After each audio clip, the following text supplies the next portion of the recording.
Morning, नमस्कार और जोहार। आप सभी का स्वागत है द न्यूज पोस्ट में और मैं हूं आपके साथ सुहाना। खबरों में आगे बढ़ेंगे। आज के झारखंड की तमाम 24 बड़ी खबरें और महत्वपूर्ण खबरों से रूबरू कराएंगे, लेकिन इससे पहले अगर आपने नहीं किया है द न्यूज पोस्ट को सब्सक्राइब, तो सबसे पहले आप हमारे चैनल को सब्सक्राइब करें, बेल आइकन पर क्लिक करना ना भूलें, क्योंकि इससे आपको राज्य भर की तमाम अपडेट मिलती रहेगी। तो चलिए शुरू करते हैं आज की महत्वपूर्ण खबरों से। झारखंड सरकार की कैबिनेट बैठक खत्म हो गई है। इस बैठक की अध्यक्षता सीएम हेमंत सोरेन ने की। इसमें 14 प्रस्ताव पारित किए गए। बैठक के दौरान कई विभागों के अधिकारी मौजूद रहे। कैबिनेट की बैठक में उच्च एवं तकनीकी शिक्षा विभाग की ओर से ग्रास रूट इनोवेशन इंटर्नशिप योजना का प्रस्ताव पारित किया गया। इसके तहत इंटर्नशिप करने वाले चयनित छात्रों को 10,000 रुपए 2 किश्तों में दिए जाएंगे। यह इंटर्नशिप 8 सप्ताह की होगी। इसमें राज्य के सभी निजी और सरकारी विश्वविद्यालयों और इससे संबंध और एसोसिएट कॉलेजों के छात्रों को इंटर्नशिप करने का मौका मिलेगा। इस दौरान चयनित छात्रों को 10,000 रुपए का स्टाइपेंड भी मिलेगा। झारखंड की राजनीतिक गलियारों से बड़ी खबर सामने आई है, जहां आजसू प्रमुख सुदेश महतो ने सरकारी बंगला खाली कर दिया है। जी हां, जानकारी के मुताबिक सुदेश महतो अब बुकरू स्थित आदर्श नगर में रहेंगे। बता दें कि सुदेश महतो पिछले 15 सालों से कांके रोड स्थित सरकारी बंगला नंबर 5 में रह रहे थे, जिसे अब खाली कर दिया गया है। आपको बता दें कि दिसंबर 2023 में भवन निर्माण विभाग ने निर्देश जारी किया था कि यह बंगला अस्थायी तौर पर मुख्यमंत्री आवास सह आवासीय कार्यालय के तौर पर इस्तेमाल किया जाएगा, इसलिए इसे खाली करना होगा। सरकार की ओर से सुदेश महतो को बंगला खाली करने के लिए कई बार रिमाइंडर भेजा गया था और इस सरकारी बंगले में सुदेश महतो करीब 15 साल तक अलग अलग समय में राज्य सरकार के मंत्री से लेकर उप मुख्यमंत्री तक की जिम्मेदारी संभाल चुके हैं। वे इसी सरकारी आवास से पार्टी की गतिविधियों का संचालन भी करते थे। देश में 100 नए सैनिक स्कूल खोलने का प्रधानमंत्री नरेंद्र मोदी का संकल्प है। झारखंड में भी नए सैनिक स्कूल खोलने की आवश्यकता है। उक्त बातें रक्षा राज्य मंत्री, रक्षा मंत्रालय, भारत सरकार संजय सेठ ने कही है। जी हां, उन्होंने कहा कि झारखंड का इलाका भी भारतीय फौज के साथ जुड़े। इसको लेकर 19 व 20 अप्रैल को रांची में एक बड़ा एयर शो भारतीय वायुसेना द्वारा अंतर्राष्ट्रीय स्तर पर किए जाने की योजना है, जो दुनिया के 500 जगह पर अपना एयर शो कर चुकी है। उन्होंने कहा कि आज के जो युवा है वे भारतीय सेना से जुड़कर अपना भविष्य बनाए। झारखंड में भी MSME को बढ़ावा मिले, इसके लिए भी कार्य किए जाएंगे। एक तरफ जहाँ सरकार अपना वादा निभाते हुए मैया समान योजना के लाभुकों की खाते में एक साथ 3 महीने की राशि 7,500 रुपए भेज रही है, वहीं दूसरी तरफ अब भी राज्य के करीब 2 लाख लाभुकों के खाते में योजना की राशि नहीं आई है, जिसके कारण लाभुकों में नाराजगी है। विभाग की माने तो अभी मैया समान योजना के लाभुकों का सत्यापन चल रहा है।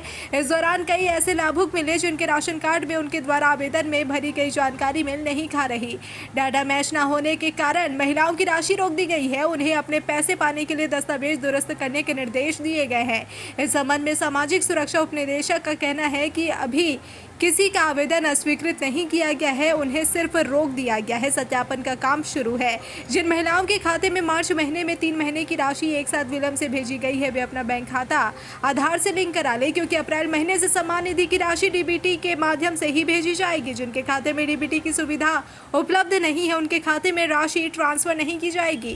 अब तक आपने रांची में अपराधियों का उत्पात देखा था कि कैसे खुलेआम गोलियां चलाते किसी को भी मौत के घाट उतार रहे थे, लेकिन एक ऐसे सरफरे का वीडियो सोशल मीडिया पर वायरल हुआ है, जिसे देखकर आप माथा पकड़ लेंगे। जैसे फिल्मों में राइफल लेकर कोई सड़क पर घूमता है और गोली चलाता है, उसी अंदाज में रांची के टाटी रेलवे इलाके में खुलेआम गोलियां चलाई गई। बताया जा रहा है कि सड़क पर जितने भी आवारा कुत्ते थे, उसे देखते ही यह सरफिरा जो कि गोली मार रहा है। दावा किया जा रहा है कि वायरल वीडियो रांची के टाटी सिलवे इलाके का है और वीडियो में देखा जा सकता है कि 3 लोग एक साथ चल रहे हैं और सड़क पर गोली चला रहे हैं। आखिर यहाँ सवाल सुरक्षा व्यवस्था पर भी खड़ा होता है। कोई व्यक्ति खुलेआम सड़क पर फायरिंग करता है और पुलिस सोई रहती है। कोई सड़क पर इस तरह के कुत्तों को मौत की नींद सुला रहा है। पाकुड़ में रामनवमी जुलूस को लेकर विवाद बढ़ गया है। सदर प्रखंड के 9 गांवों में प्रशासन ने जुलूस की अनुमति नहीं दी है। इस मुद्दे पर भाजपा ने मोर्चा खोल दिया है। भाजपा जिला अध्यक्ष अमृत पांडे ने प्रदेश महामंत्री दुर्गा मरांडी की मौजूदगी में प्रेस वार्ता की। उन्होंने राज्य सरकार, राजमहल के सांसद पाकुड़ विधायक और स्थानीय प्रशासन पर निशाना साधा। इस दौरान अमृत पांडे ने कहा कि जिले में हर साल शांतिपूर्वक रामनवमी का अखाड़ा निकलता है। रामनवमी समिति ने पहले ही अनुमति के लिए आवेदन दिया था, लेकिन 5 अप्रैल को अनुमंडल पदाधिकारी ने अचानक 9 गांवों में जुलूस पर रोक लगा दी। उन्होंने कहा कि नगर थाना प्रभारी ने रामनवमी के आयोजनकर्ता को थाने में बुलाकर घंटों बैठाए रखा, उनसे जबरन बॉन्ड भी भरवाया गया। यह मामला जब पूर्व मुख्यमंत्री बाबूलाल मरांडी, रघुवर दास और चंपाई सोरेन तक पहुंचा तो उन्होंने ट्वीट किया।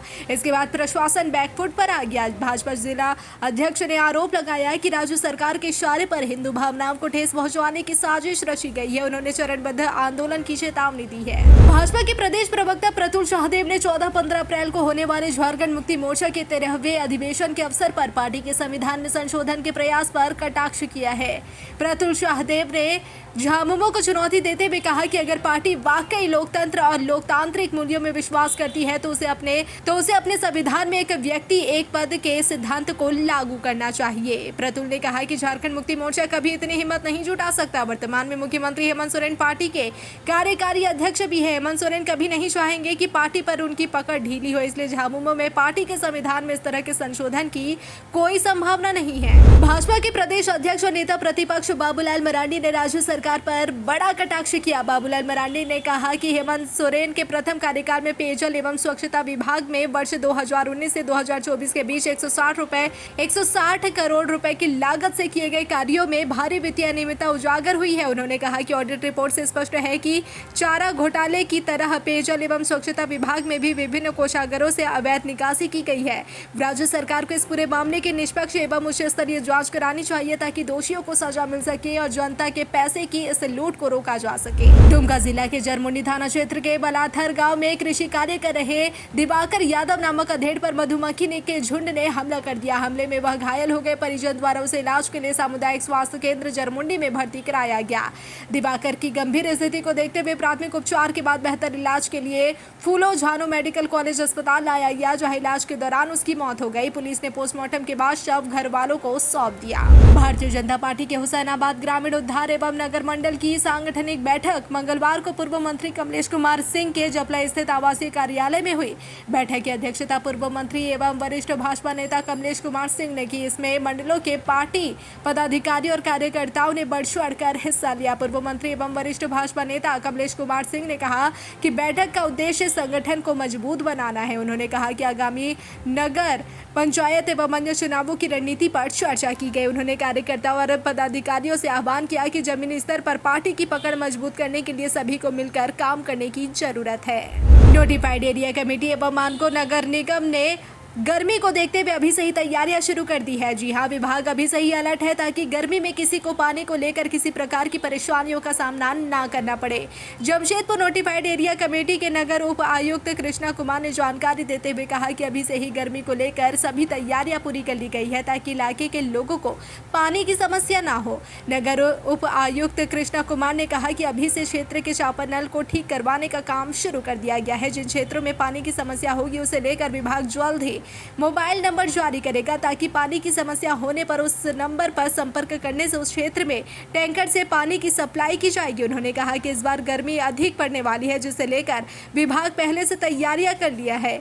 जिन क्षेत्रों में पानी की समस्या आ रही है वहां टैंकर से पानी उपलब्ध करवाया जा रहा है। साहिबगंज जिले के साहिबगंज राजमहल मुख्य पथ पर एक बार फिर तेज रफ्तार का कहर देखने को मिला है। आपको बता दें कि इस दर्दनाक सड़क हादसे में पीरपैंती से एक मोटरसाइकिल पर सवार होकर राजमहल जा रहे दो व्यक्ति को विपरीत दिशा से आ रहे तेज रफ्तार ट्रैक्टर ने सकरीली गली बाजार के समीप रौंद दिया। इस सड़क हादसे से में सुकेश कुमार नामक व्यक्ति की मौत हो गई है, जबकि मोहम्मद फरहान नामक व्यक्ति पूरी तरह से घायल हो गए हैं, जिसका इलाज फिलहाल सदर अस्पताल साहिबगंज में चल रहा है। बोकारो के विस्थापितों का आंदोलन अब धनबाद पहुंच गया है। धनबाद में भी प्रदर्शन हुआ। यह प्रदर्शन भाकपा माले ने किया। केंद्र सरकार को भी निशाने पर लिया। बोकारो प्रशासन भी निशाने पर रहा और बीएसएल मैनेजमेंट भी आंदोलनकारी के निशाने पर रहा। भाकपा माले ने सवाल किया कि क्या आंदोलनकारी प्रेम कुमार महतो के परिजन को 50 लाख का मुआवजा और अस्थायी नौकरी ही इतनी बड़ी घटना की क्षतिपूर्ति है। केंद्र सरकार से विस्थापन कानून बनाने की भी मांग की गई। सवाल किया गया कि उन तमाम विस्थापितों का क्या होगा जिनकी जमीन गई है। बोकारो के सीआईएसएफ के ऊपर भी गंभीर आरोप लगाए गए।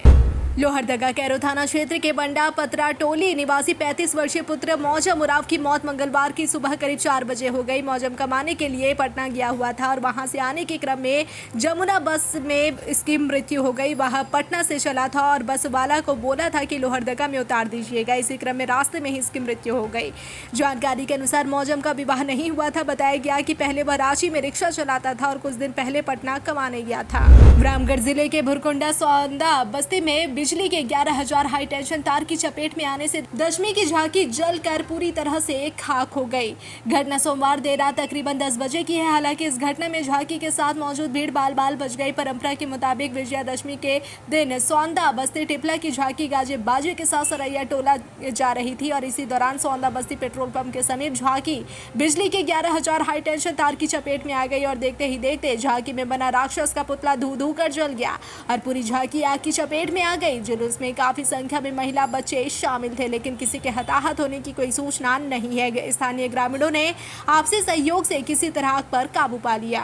कोडरमा जिले के जयनगर थाना क्षेत्र के तेतरोन पंचायत के पांडू में 2 बाइक की आमने सामने भीषण टक्कर में एक व्यक्ति की घटनास्थल पर ही मौत हो गई। मृतक की पहचान जयनगर थाना क्षेत्र के महुआटांड निवासी धर्मेंद्र कुमार सिंह के रूप में हुई है और आसपास के लोगों से मिली जानकारी के अनुसार मृतक धर्मेंद्र कुमार सिंह अपने ससुराल मरकच्चों से घर जा रहा था और इसी दौरान पांडू के समीप कोडरमा की ओर से तेज रफ्तार से आ रहे धर्मेंद्र कुमार की बाइक में जोरदार टक्कर मार दी। टक्कर इतनी जोरदार थी कि दोनों बाहर के परखच्चे उड़ गए। एक बाइक पर सवार चालक की पहचान अब तक नहीं हो पाई है। मिली जानकारी के अनुसार मृतक की पत्नी सहित 3 पुत्र हैं और घटना की जानकारी मिलने पर थाना प्रभारी बबलू कुमार सिंह, परसाबाद पिकेट प्रभारी अरविंद हाजदा समेत पुलिस दल बल के साथ यहां पर पहुंची और मामले की जानकारी ली। परिजन सड़क में शव को उठाने नहीं दे रहे थे और पुलिस प्रशासन और जनप्रतिनिधियों के सहयोग से समझाने बुझाने के बाद पुलिस ने शव को अपने कब्जे में लेकर पोस्टमार्टम के लिए सदर अस्पताल कोडरमा भेज दिया। हजारीबाग जिले के पदमा थाना क्षेत्र के चंपाडीह गांव की खेत में सोमवार की सुबह एक युवक का शव मिला। इसमें गोली के निशान मिले हैं। मृतक की पहचान प्रवीण कसेरा पिता अर्जुन कसेरा के रूप में हुई है, जो मूल रूप से बिहार के लखीसराय जिले का रहने वाला था और पिछले 20 वर्षों से रोमी पंचायत क्षेत्र में रह रहा था। प्रवीण कसेरा चंपाडीह गाँव में मुंशी महतो के घर पर किराएदार के रूप में रह रहा था। हाल ही में उसने बरही गया रोड में जमीन लेकर अपना मकान भी बनवाया था। मृतक के छोटे भाई अरविंद कसेरा ने बताया कि उनका बड़ा भाई बाहर किसी ठेकेदार के पास मजदूरी का काम करता था। रविवार को वह ठेकेदार से बकाया पैसे की मांग करने गया था।